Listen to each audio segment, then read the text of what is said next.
आज की क्लास में हमने जो चीज़ें डिस्कस करनी है आपसे वो क्या है, हमने एटॉमिक मास डिस्कस कर लिया।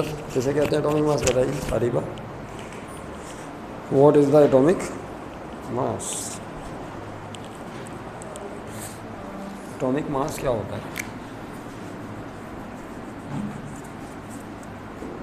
Chemistry chapter number 1, fundamental concept of the chemistry. और हमने क्या पढ़ा था? एटॉमिक मास पढ़ लिया था ना। एटॉमिक मास पर बात हो गई थी, फिर से सुनना। एटॉमिक मास किसे कहते हैं? जितने भी एटम हैं सम ऑफ, वो तो मास नंबर है, लेकिन एटॉमिक मास जब बयान किया जाता है किसी भी एलिमेंट का, तो कार्बन 12, कार्बन का एक एटम है C12 कहते हैं। कार्बन का एटॉमिक मास कितना है? 12। इसके लिहाज से किसी भी एलिमेंट का मास कैलकुलेट किया जाता है। किसके लिहाज से? कार्बन के लिहाज से। कल हमने इस पर बात की थी तफसील से, तो जिसमें हमने बताया था कि हाइड्रोजन का मास क्या होता है, एटॉमिक मास। हाइड्रोजन का क्या बताया था कि वो 112 होता है किसके मास का? कार्बन के मास का। फिर हमने बताया था हेलियम का मास।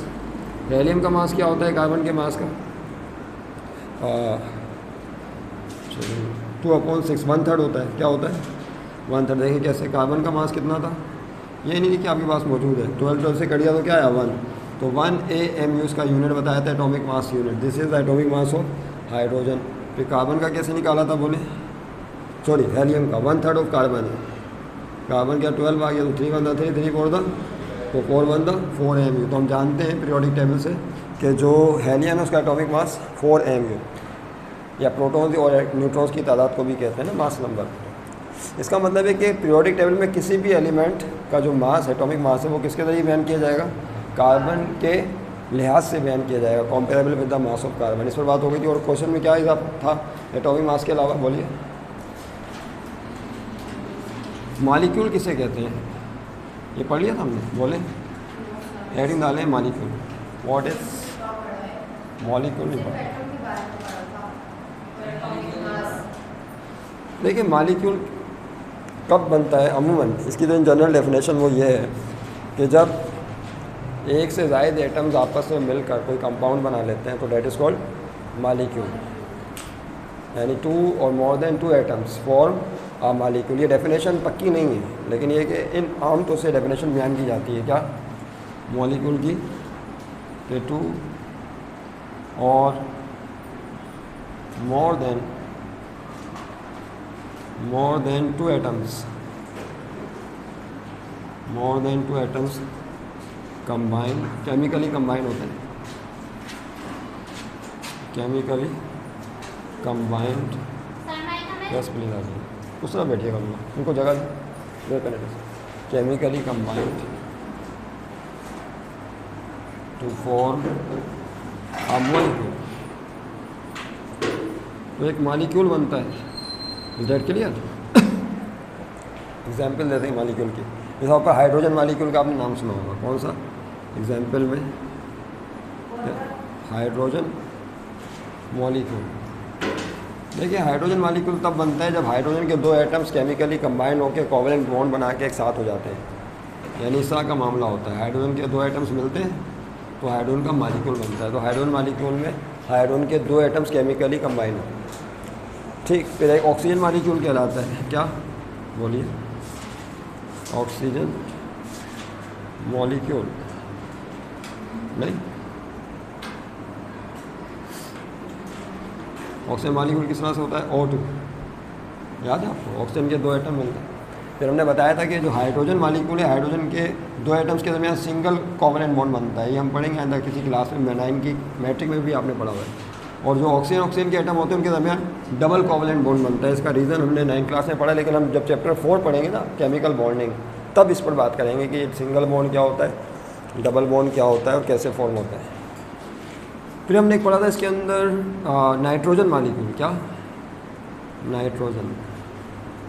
अच्छा देखिए हमारे पास अब थोड़ा सा आपको मेरे साथ साथ काम करना होगा, इस बात का ख्याल रखिएगा, इसलिए मैं तो अपनी स्पीड कम कर लूँ।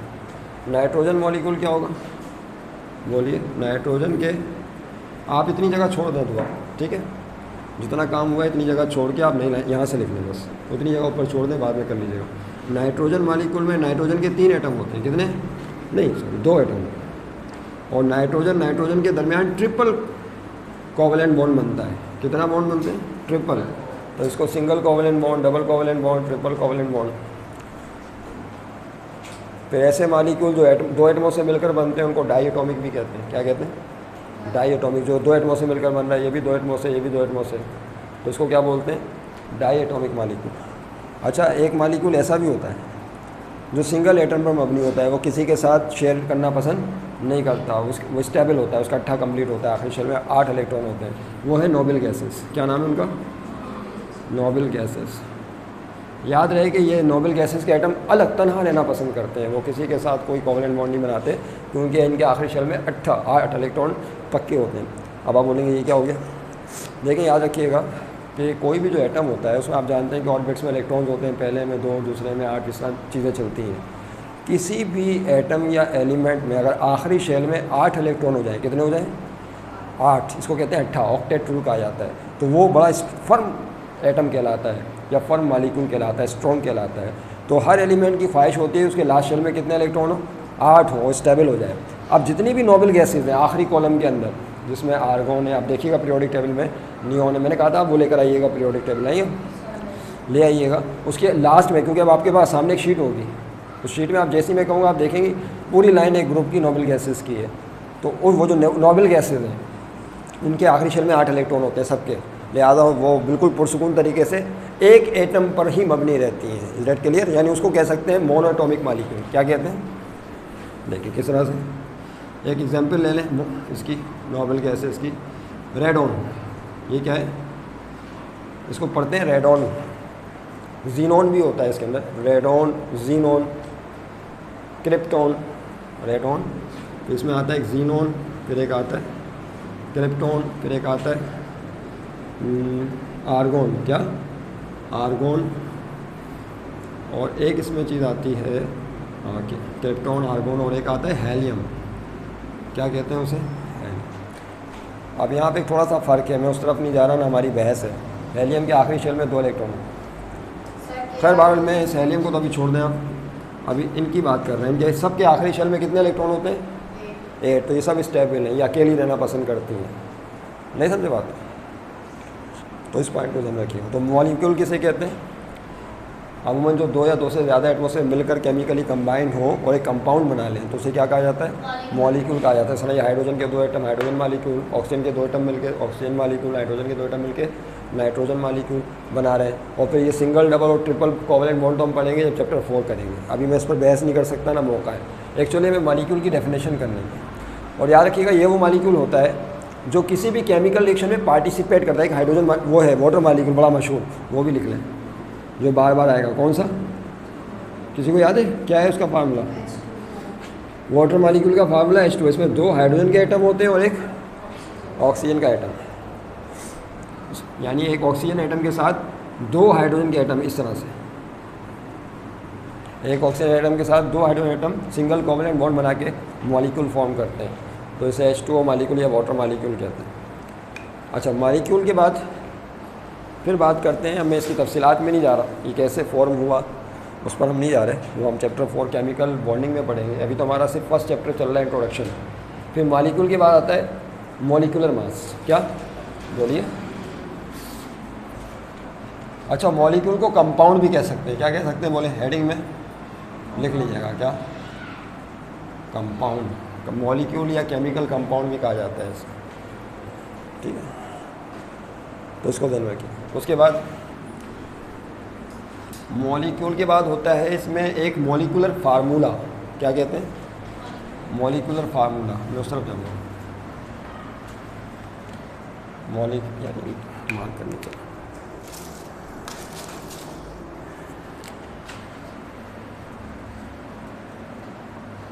मॉलिक्यूलर फार्मूला, देखिए ये क्या है? What is a molecular formula? Molecular formula असल में एक ऐसा केमिकल फार्मूला होता है जिसके ज़रिए हमें पता चलता है कि मॉलिक्यूल के अंदर एक्चुअल नंबर ऑफ़ एटम्स किस तादाद से हैं। क्या पता चलता है? Actual number of atoms of different element किस तादाद से मौजूद है। डेफिनेशन लिखें। मॉलिकुलर फार्मूला, इसकी शॉर्ट फॉर्म है एफ एफ एम एफ, क्या molecular formula tells the actual number of atoms of different elements. G M F G, यहाँ आप हेडिंग में भी लिख सकते हैं क्योंकि बार बार हम इतना बड़ा बड़ा नहीं लिख सकते, तो हम उसको एम एफ लिख देंगे। आइंदा हम इसी तरह एब्रीवेशन इस्तेमाल करेंगे क्योंकि अक्सर ये मुमकिन नहीं होगा पूरा पूरा नाम लिखना। तो atoms of different elements, molecular formula tells, T लिखा हुआ है, टेल्स बताता है, क्या बताता है, the actual number of atoms of different elements in a compound या इन अ मॉलिक्यूल, मॉलिक्यूल कह लें या कंपाउंड कह लें, सही, इन अ मॉलिक्यूल और कंपाउंड। एग्जाम्पल से बात समझ में आ जाएगी। सबसे पहली मिसाल तो यहाँ पे यही है, हाइड्रोजन मॉलिक्यूल। जो हाइड्रोजन मॉलिक्यूल है उसमें कितने एटम्स होते हैं, 2। तो हाइड्रोजन मॉलिक्यूल का ये मॉलिक्यूलर फार्मूला है, क्या है ये। ऑक्सीजन मॉलिक्यूल का मॉलिक्यूलर फार्मूला क्या है, O2, इसमें 2 एटम ऑक्सीजन के होते हैं। नाइट्रोजन के मॉलिक्यूल का मॉलिक्यूलर फार्मूला क्या है, N2। फिर ये जो वाटर मॉलिक्यूल है, वाटर मॉलिक्यूल का फार्मूला क्या होता है, H2O, जिससे ये पता चलता है कि इसमें 2 मुख्तलिफ एलिमेंट्स हैं। कौन कौन से, हाइड्रोजन, और हाइड्रोजन के 2 एटम्स हैं और ऑक्सीजन का 1 एटम, मिलकर जो है ना ये एक एक्चुअल नंबर ऑफ एटम्स है, याद रखिएगा, डिफरेंट एलिमेंट्स के जो मॉलिक्यूल फॉर्म करते हैं, इसको मॉलिक्यूलर फार्मूला कहते हैं। समझ गए बात को। लेकिन अब हम हट के एग्जाम्पल देंगे इससे, क्योंकि मिसालें तो दे दी ना आपको। बेंजीन, क्या नाम है कंपाउंड का, ऑर्गेनिक कंपाउंड बेंजीन, सुना होगा आपने। बेंजीन एक ऑर्गेनिक कंपाउंड है जो कार्बन और हाइड्रोजन, कार्बन की चेन पर मुश्तमिल कंपाउंड होते हैं। इसमें बहुत सारे कार्बन एक जो है ना वो कैटिनेशन कहलाती है, जुड़े हुए होते हैं आपस में चेन के साथ। वो भी एक चैप्टर है, बाद में हम डिस्कस करेंगे आपसे। बेंजीन का जो फार्मूला है, मॉलिक्यूलर फार्मूला, वो ये है, क्या है बोलिए, C6H6, क्या है। यानी इसका मतलब है कि इसके मॉलिक्यूल में 6 कार्बन के एटम होंगे और 6 हाइड्रोजन के एटम मिलकर जो है ये एक मॉलिक्यूल बना लेगा। और ये बहुत बड़े बड़े होते हैं, यानी 6 कार्बन के फिर 6 हाइड्रोजन के। अगर आप इनके दरमियान रेशो लिखें तो क्या रेशो बनेगा, 6 कार्बन और 6 हाइड्रोजन। इस रेशो के साथ ही आपस में बेंजीन का एक मॉलिक्यूल बना रहे हैं। इस तरह ग्लूकोज, नाम सुना है आपने, ग्लूकोज का जो मॉलिक्यूलर फार्मूला है वो है C6H12O6, क्या है। इसमें टोटल एटम कितने हैं, 6 और 12 18, 18 और 6 24, 24 एटम है टोटल। और डिफरेंट एलिमेंट्स कौन कौन से हैं, कार्बन है, हाइड्रोजन। और ये भी बता रहे हैं मॉलिक्यूलर फार्मूला के एलिमेंट कौन से हैं, उनकी तादाद भी बता रहे हैं एक्चुअल, ये कार्बन के 6 होंगे, हाइड्रोजन के 12 होंगे, ऑक्सीजन के 6 होंगे। तो ये ग्लूकोज है। Is that clear. इसमें एक सक्रोज भी कहलाता है, क्या कहलाता है, ग्लूकोज का मेघ। अब आप बोलेंगे ये क्या, सक्रोज। अब इससे क्या होगा कि हमारा टाइम, फिर हम कहीं और चले जाएंगे। एक बात छेड़ते हैं ना तो उसके अंदर छुपी हुई बहुत सारी बातें सामने आ जाती। ग्लूकोज का जो फार्मूला है वही सक्रोज का फार्मूला, जो फार्मूला ग्लूकोज का है वही सक्रोज कंपाउंड। तो फ़र्क क्या है, फ़र्क है इनके आपस में बॉन्डिंग में।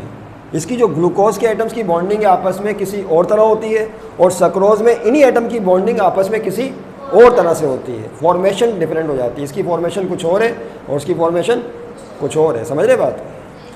तो ये बात ध्यान में रखिएगा। तो सक्रोज और ग्लूकोज का फार्मूला एक ही। इस तरह और भी बहुत सारे, ब्यूटेन, C2H4, ब्यूटेन एक कंपाउंड है। ब्यूटेन, क्या नाम है, ब्यूटेन, ये ऑर्गेनिक कंपाउंड है। कार्बन के 2 और हाइड्रोजन के 4 एटम है। 2 कार्बन के साथ 4 हाइड्रोजन के एटम मिलते हैं। अच्छा, इसमें देखें कैसे होगा, इसका रेशो 2:4, और इसका रेशो भी लिख लें, क्या होगा 6:12:6। ठीक है भाई। तो ये मॉलिक्यूलर फार्मूला आपके सामने मुख्तलिफ मिसालों से इसकी वजाहत की गई।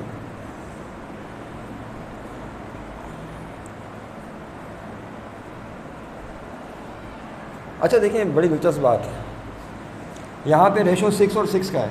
अगर मैं आपसे कहूँ कि इन दोनों को 6 से ही डिवाइड कर दें, किससे डिवाइड कर दें, 6 से, तो क्या हो जाएगा, ये गौर करें, C1 और H1 आपने किससे डिवाइड कर दिया, डिवाइड बाय 6 से डिवाइड कर दिया, तो 1 आ गया। 1 होता है लेकिन लिखते नहीं।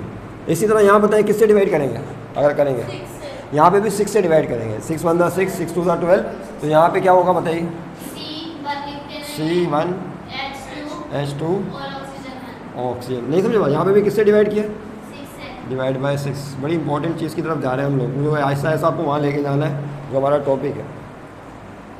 इसी तरह बताएं इसको कैसे लिखेंगे, C2 से, शाबाश, 2 से डिवाइड करेंगे तो ये क्या हो जाएगा, C1 H2, तो डिवाइडेड बाय, यहाँ पे 2 से डिवाइड किया, और करेंगे यहाँ 6 से, यहाँ भी 6 से और यहाँ भी 6 से, तो CH2, यानी यहाँ पे आपने 6 से किया, यहाँ भी 6 से किया, यहाँ 2 से किया, तो ये भी फार्मूला है, ये भी क्या है।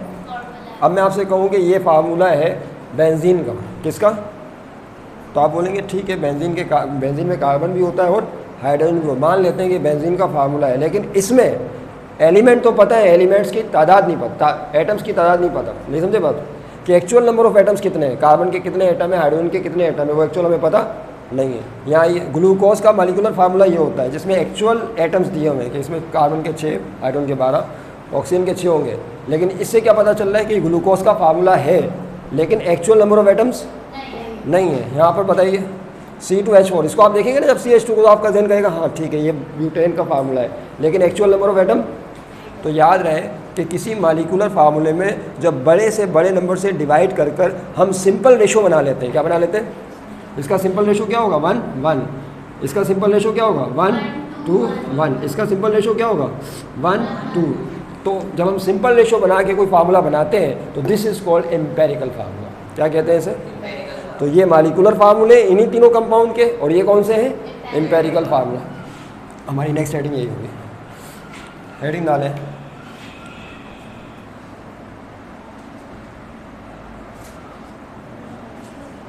एम्पेरिकल फार्मूला, वो दूर चला गया।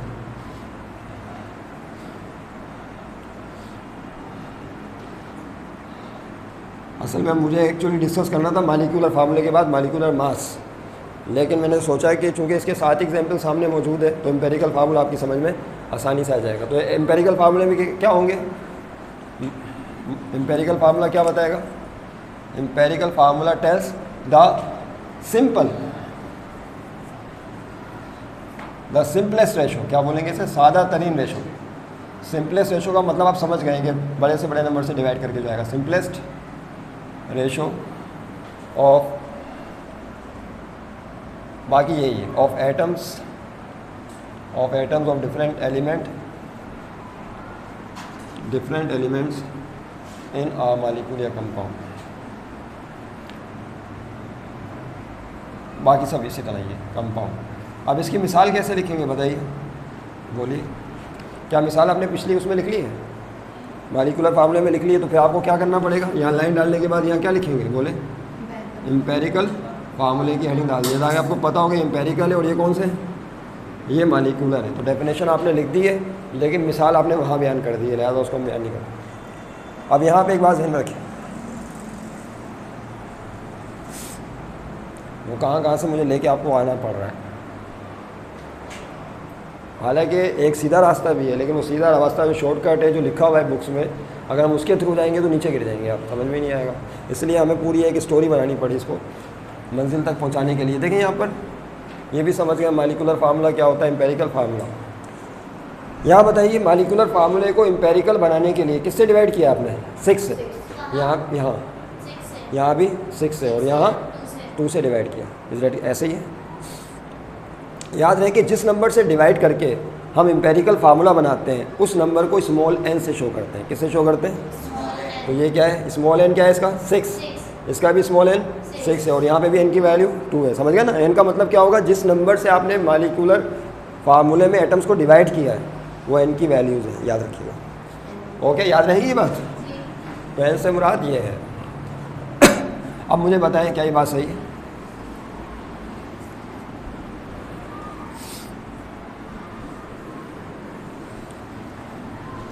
अगर मैं लिखूं नॉट, तवज्जो रहे, बड़ी इंपॉर्टेंट, ये आप जवाब देंगे तो फिर मज़ा आएगा कि आपकी समझ में आया। क्या ये बात सही है, molecular formula is equal to n multiply by empirical formula, बताइए। मॉलिक्यूलर फार्मूला किसके बराबर है, n तो समझ गया ना आप, n कौन है, वो एम्पेरिकल। समझ में आ गई बात, कैसे, मिसाल बेंजीन, ये पहली मिसाल कौन सी थी, बेंजीन की थी ना, देखिए बेंजीन का मालिकुलर फार्मूला कैसे लेंगे आप? एन क्या है बेंजीन का? एन क्या था? 6 लिखा हुआ है, मैं दोबारा नहीं लिख रहा, वही टॉपिक हमारा चल रहा है। मल्टीप्लाई बाय एम्पेरिकल फार्मूला क्या है बोले? CH, ऐसे ही है। अब जब इसको 6 से मल्टीप्लाई करेंगे तो 6 कोफिशिएंट का मतलब है कि 6 कार्बन के एटम है और 6 हाइड्रोजन के एटम है। मेरी बात समझ रहे हैं आप? तो इसको कैसे लिखेंगे फिर? 6H, नहीं समझे बात को? आ गया? तो इसका मतलब है मालिकुलर फार्मूला मालूम करने के लिए एन को एम्पेरिकल फार्मूले से मल्टीप्लाई करें। एक दो मिसालें और लिख लें। बेंजीन की लिखी थी, ग्लूकोज की भी लिख सकती हैं आप।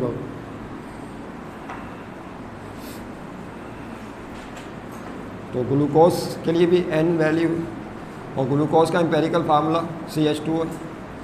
क्या होगा देखें यहाँ पे, तो 6 कार्बन के 6, हाइड्रोजन के कितने हो जाएंगे? 6 to the 12, तो C6H12O6। देखा आपने?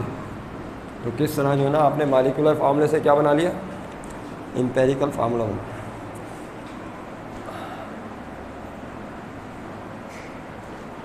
दो टॉपिक और रह गए ताकि मैं इसको कंप्लीट कर लूँ, बात आज की हमारी मुकम्मल हो जाए। तो कौन से दो टॉपिक बचे हैं भाई?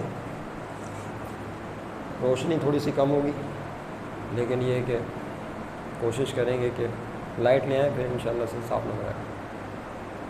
ग्लूकोज हो गया, ब्यूटेन हो गया, इस तरह आप बना सकते हैं और भी। समझ गए बात? ओके ठीक, ये बात समझ में आ गई। अच्छा अब हेडिंग डालें, मालिकुलर फार्मूला आपने पढ़ा, फिर क्या पढ़ा? Empirical formula. एक कहलाता है आयोनिक फार्मूला। क्या कहते हैं उसको? आयोनिक फार्मूला क्या है? हेडिंग डालें, ठीक है। Ionic what is that? हालांकि मुझे डिस्कस कुछ और करना था, लेकिन वो अचानक बात याद आई तो मैंने कहा इसको डिस्कस कर लें। Ionic formula. देखिए जब कोई मॉलिक्यूल बनता है या कोई केमिकली एटम्स कंबाइंड होकर कोई कंपाउंड बनाते हैं या मॉलिक्यूल बनाते हैं, तो कैसे होता है वो कैसे छोड़ दें उसको? ये थोड़ा एक बीच में कमर्शियल आते रहेंगे, तो आपने इस पर तवज्जो नहीं देनी। आयोनिक फार्मूला, इसलिए भी पूरी क्लासेस लेनी है, फिजिक्स केमिस्ट्री की भी क्लास लेनी है और सब फिजिक्स की भी और मैथ की भी, जितनी भी चल रही है।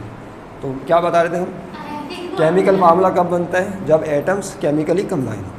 अच्छा जब एटम्स केमिकली कंबाइन होते हैं तो उसके दो तरीके हैं। या तो एलिमेंट्स आमने सामने आके इलेक्ट्रॉनों की शेयरिंग करते हैं, याद है आपको? शेयरिंग ऑफ इलेक्ट्रॉन्स, एक इलेक्ट्रॉन इसने दिया एक इसने दिया, दोनों मिलकर एक दूसरे के साथ गुजारा कर रहे हैं, एक दूसरे के साथ मालिक्यूल बना लिया। मिसाल के तौर पर हाइड्रोजन मालिक्यूल, यही कैसे बनता है? हाइड्रोजन का एक एटम, इसके पास एक ही इलेक्ट्रॉन है, दूसरा हाइड्रोजन एटम इसके पास भी एक ही इलेक्ट्रॉन है। हाइड्रोजन के पहले शेल में एक इलेक्ट्रॉन होता है, और पहले शेल की कैरेक्टरिस्टिक ये है कि 2 इलेक्ट्रॉन होने चाहिए स्टेबिलिटी के लिए। कितने होने चाहिए आपको याद है? पहले शेल में कितने इलेक्ट्रॉन की गुंजाइश है? 2। तो इसको 8 नहीं चाहिए, इसको कितने चाहिए होते हैं? 2 इलेक्ट्रॉन चाहिए होते हैं, ताकि ये सुकून के साथ रहे। तो ये अपने भाई के पास जाता है और इसके इलेक्ट्रॉन को लालच भरी निगाहों से देखता है कि इससे छीन ले। तो जो दूसरा हाइड्रोजन एटम का इलेक्ट्रॉन है वो इसके इलेक्ट्रॉन को लालच भरी निगाहों से देखता है कि चलो भाई इससे छीन ले तो मसला हल हो जाएगा। डुप्लेट, इसको कहते हैं डुप्लेट। डुप्लेट कंप्लीट हो जाएगा, 2 इलेक्ट्रॉन मुकम्मल हो जाएगा, सुकून हो जाएगा। तो जब दोनों एक दूसरे के पास जाते हैं तो कहते हैं भाई मेरे पास तो खुद एक इलेक्ट्रॉन है, तुम्हारे पास भी एक इलेक्ट्रॉन है, तो बात बन नहीं सकती। एक काम करते हैं कि तुम भी अपना इलेक्ट्रॉन बीच में रख दो, मैं भी अपना इलेक्ट्रॉन बीच में रख देता हूँ, दोनों मिलकर इसे यूज़ कर लेंगे। किस तरह से? देखो ये इलेक्ट्रॉन बीच में रख देगा अपना, ये हाइड्रोजन अपना इलेक्ट्रॉन इधर बीच में रख देगा, दूसरा हाइड्रोजन ये इलेक्ट्रॉन याद रखिएगा डॉट क्रॉस, ये भी बीच में रख देगा। अब बताइए और करें ज़रा, इस हाइड्रोजन के पास कितने इलेक्ट्रॉन हो गए? 2 प्लेट कंप्लीट हो गया, सुकून हो गया इसे। और इसके पास कितने हो गए? इसके पास भी 2 हो गए। वो जो 2 इलेक्ट्रॉन है उसको ये भी यूज़ करेगा और ये भी यूज़ करेगा। इसे कहते हैं कोवेलेंट बॉन्ड। क्या कहा जाता है? इनके दरमियान कोवेलेंट बॉन्ड बन गया, और वो इलेक्ट्रॉनों की पेयरिंग से बनता है, शेयर पेयरिंग से बनता है। अच्छा लेकिन ऐसा भी होता है बाज़ औक़ात कि चलिए वीडियो देखें रेड। अच्छा बाज़ औक़ात ऐसा भी होता है कि इलेक्ट्रॉन जो है वो पेयरिंग से नहीं बनता, यानी शेयरिंग नहीं होती, शेयर नहीं करते इलेक्ट्रॉन, बल्कि एक एटम से इलेक्ट्रॉन निकलकर मुकम्मल दूसरे एटम एलिमेंट में चला जाता है और दोनों मिलकर रहते हैं। इसको कहते हैं आयोनिक फार्मूला। देखो कैसे होगा ये, इसकी भी मिसाल देखें। ऊपर हेडिंग डालें क्या? आयोनिक। ये सारी चैप्टर 4 की बातें हैं जो मुझे बात समझाने के लिए आपको यहाँ करनी पड़ रही है। सारी चैप्टर 4 केमिकली, उसका नाम है केमिकल बॉन्डिंग, यानी एलिमेंट्स आपस में किस तरह केमिकल बॉन्ड बनाते हैं, सिंगल कोवेलेंट बॉन्ड कैसे बनता है, डबल कैसे बनता है, ट्रिपल कैसे बनता है,